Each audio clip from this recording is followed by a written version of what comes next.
hay una pregunta fundamental que ha resonado a lo largo de toda la historia. ¿De qué está hecho todo? Desde las cosas que nos rodean en el día a día hasta las estrellas más lejanas. Esa pregunta, que parece tan simple, es en realidad el pistoletazo de salida de un viaje fascinante por la historia de la química. Pensemos un momento. ¿De qué está hecho el mundo? Todo lo que vemos, lo que tocamos, es una pregunta tan sencilla pero a la vez increíblemente profunda. Y es el motor de la historia que vamos a recorrer juntos. Una historia que nos va a llevar desde las primeras hogueras de nuestros ancestros hasta el mismísimo corazón del átomo. Este viaje que emprendemos tiene varias paradas clave. Empezaremos en la antigüedad, cuando transformar la materia era básicamente hacer magia. De ahí saltaremos a la época de los alquimistas, que estaban obsesionados con experimentar, y terminaremos en la era de la ciencia moderna, que fue cuando por fin empezamos a descifrar el código oculto de la materia. ¿Listos? Pues vamos allá. Nuestra aventura arranca en la prehistoria, en un tiempo donde entender el mundo no era tan importante como aprender a controlarlo. Los primeros pasos de la humanidad. Y la primera gran herramienta de control fue, como no, el fuego. Para nuestros antepasados, el fuego no era una simple reacción química. ¿Qué va? Era una fuerza casi divina, algo místico que transformaba su mundo por completo. De repente, la comida cruda se podía cocinar, un trozo de mineral se convertía en metal para herramientas y el barro se endurecía para crear cerámica donde almacenar cosas. O sea que dominar el fuego fue, en esencia, el primer paso para dominar la química y sentar las bases de toda la tecnología. Pasan miles de años y el gran misterio de la materia sigue ahí, sin resolverse. Y es entonces cuando surgen dos tipos de investigadores con dos maneras de ver las cosas totalmente distintas. Por un lado, teníamos a los filósofos griegos. Propusieron ideas potentísimas, como la de los 4 elementos, pero todo desde la razón pura, sin hacer ni un solo experimento. Y por otro lado, estaban los alquimistas. Estos sí que se manchaban las manos. Personajes como Jabir ibn Hayyan fueron los auténticos pioneros del laboratorio, aunque su objetivo final, era bastante peculiar. Su gran obsesión era encontrar la piedra filosofal, una sustancia mítica que, según decían, podía convertir cualquier metal en oro y ya de paso dar la vida eterna. Esta idea, que hoy nos suena a pura fantasía, fue en realidad el motor que impulsó siglos y siglos de experimentación sin descanso por todo el mundo. Y aquí viene la gran ironía de la alquimia. Resulta que nunca encontraron su famosa piedra filosofal, pero, en el camino, nos dejaron un tesoro infinitamente más valioso. Descubrieron sustancias clave, desarrollaron técnicas que todavía hoy usamos, como la destilación, e inventaron casi todo el equipo de laboratorio que conocemos. Sin darse cuenta, estaban poniendo los cimientos de la química moderna. Y con esos cimientos tan sólidos, llegamos al siglo XVIII, el momento en que todo cambió. La química estaba a punto de dar un salto de gigante, de dejar de ser un arte medio oculto para convertirse en una ciencia de verdad, rigurosa y con método. El gran protagonista de esta revolución fue un francés llamado Antoine Lavoisier. Su lema era muy simple, pero demoledor: medir, medir y volver a medir.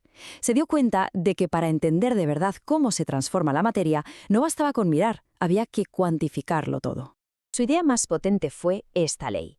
Un concepto que hoy nos parece de cajón, pero que en su época fue una auténtica revolución. En una reacción química, la materia ni se crea ni se destruye, solo se transforma. La masa total al principio es exactamente la misma que al final. Ni un gramo más, ni un gramo menos. Y lo demostró con experimentos de una elegancia increíble, como este. Primero, pesó un metal dentro de un recipiente de vidrio, todo sellado herméticamente. Luego lo calentó y vio cómo se oxidaba. Al pesarlo otra vez, ¡sorpresa!, la masa total no había cambiado nada. Pero, y aquí está el toque de genio, al abrir el sello, se oía cómo el aire entraba de golpe. ¿Qué significaba eso? Pues que el metal, al oxidarse, había consumido algo que estaba en el aire. Acababa de descubrir el papel clave del oxígeno y, de paso, enterrar viejas teorías. Bien, ahora que la química ya era una ciencia hecha y derecha, la siguiente gran misión era poner un poco de orden. Había una lista cada vez más larga de sustancias puras, de elementos, y había que encontrar algún tipo de patrón, algo que los conectara. El primer paso crucial lo dio John Dalton. Lo que hizo fue desempolvar una idea de los antiguos filósofos griegos y darle una base científica sólida. Todo, absolutamente todo, está hecho de átomos, partículas diminutas, indivisibles, que se combinan entre sí para formar todo lo que conocemos. La teoría de Dalton fue un avance tremendo, pero claro, generó un nuevo problema. A medida que se descubrían más y más elementos, la química se estaba volviendo un verdadero caos. Para 1869 ya había 66 piezas de un puzzle gigantesco, pero nadie tenía ni la más remota idea de cómo encajaban entre sí. Hasta que llegó él, Dmitri Mendeleev. Él fue quien vio el patrón. Organizó los elementos no solo por su peso, sino por sus propiedades, que se repetían de forma periódica. Pero su verdadera genialidad, lo que le convierte en una leyenda, fueron los huecos que dejó a propósito en su tabla, prediciendo la existencia de elementos que aún nadie había encontrado. Y es que este es el punto clave. Mendeleev no se limitó a organizar lo que ya se sabía, no, fue mucho más allá. Predijo lo que todavía estaba por descubrir. Dijo, aquí, en estos huecos, aparecerán nuevos elementos y tendrán estas propiedades. Y lo clavó. Cuando años después se descubrieron el galio y el germanio y encajaron a la perfección en sus predicciones, su tabla se convirtió en el mapa definitivo de la materia.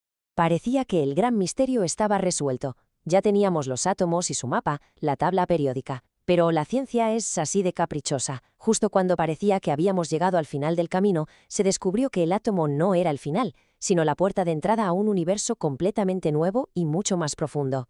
El descubrimiento de la radioactividad por Becquerel y, sobre todo, el increíble trabajo de Marie y Pierre Curie lo cambió absolutamente todo. Demostraron que algunos átomos no eran estables, que se rompían y emitían energía. Y eso solo podía significar una cosa: el átomo no era indivisible, tenía que haber algo más pequeño dentro. El trabajo de Marie Curie, que le valió no uno sino 2 premios Nobel en campos distintos, abrió de par en par la puerta a la física nuclear. A partir de ahí, se desató la carrera por dibujar el interior del átomo. Thomson se lo imaginaba como una especie de pudín de pasas, una masa positiva con los electrones incrustados. Pero entonces llegó Ernest Rutherford con su famoso experimento de la lámina de oro y reveló algo alucinante. El átomo era en su mayor parte espacio vacío, con un núcleo increíblemente pequeño y denso en el centro. La materia sólida no era tan sólida como se pensaba. Y desde ese momento el ritmo se volvió frenético, de locos. Thomson descubre el electrón, Rutherford el núcleo. Luego llega Niels Bohr y utiliza la nueva y extrañísima física cuántica para explicar por qué los electrones no se caen. Y finalmente, Chadwick encuentra la última pieza del rompecabezas, el neutrón. En menos de 40 años se pasó de pensar en una bola maciza a tener un modelo detallado de un sistema solar en miniatura. Ha sido un viaje increíble, ¿verdad? Desde dominar el fuego, pasando por la búsqueda de la piedra filosofal, hasta llegar a las partículas que componen el corazón de la materia. Pero por supuesto, la historia no ha terminado, ni mucho menos. Cada respuesta que encontramos solo abre la puerta a preguntas nuevas y más profundas, lo que nos deja con una última reflexión.